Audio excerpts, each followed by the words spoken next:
If you've ever seen a Gulf sturgeon in a river in North Florida, it's most likely doing this, jumping out of the water with a big splash.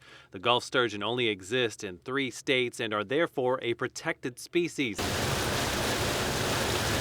Since the Deepwater Horizon oil spill in 2010, U.S. Fish and Wildlife biologists have carefully watched the Gulf sturgeon to see if it was harmed by the oil. This team is netting sturgeon in the Blackwater River near Pensacola. This fish gives biologists a clue on how long the oil lingered in the water, since they were not in the Gulf during the actual spill. The Gulf sturgeon actually migrate between the rivers and the Gulf, and at the time of the spill in 2010, the fish were in the rivers and didn't go back into the Gulf until October. Elsa Halbold is a biologist for the Florida Fish and Wildlife Conservation Commission. It's almost the perfect study animal. We were able to study it before it went back out into the Gulf to see if it was exposed, and then when it comes back in the spring, we're able to capture it again and study it to see if it was exposed when it went out to the Gulf. This is the 4th time biologists have come here to take blood samples from the Gulf sturgeon and put on radio tags.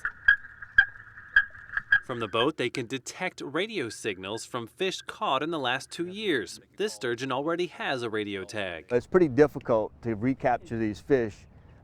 They get kind of smart. You know, they don't like getting cut open and having stuff stuck in them. Past blood tests have revealed traces of oil in their system. At this point, it's not really clear what it means. It does mean that there was exposure and there was some injury to the animal's DNA, which isn't a good thing.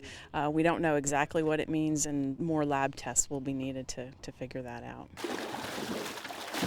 The oil may have been in their system before the oil spill even took place. These researchers hope more tests will show how sick these fish will become, if they get sick at all. There have been studies in the past that show the exposure to hydrocarbons leads to cancer, development of tumors, developmental abnormalities in juvenile and larval fish.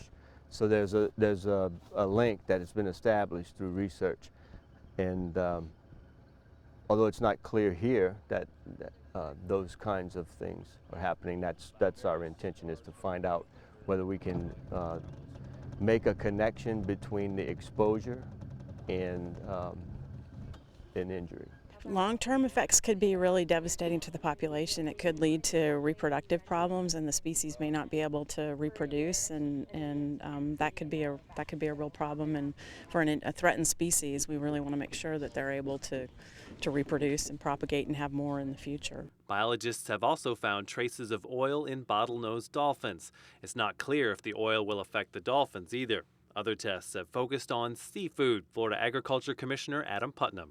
We continue to aggressively test seafood coming out of the Gulf of Mexico, and we have yet to find a problem with the presence of oil residue or dispersant in any of those samples.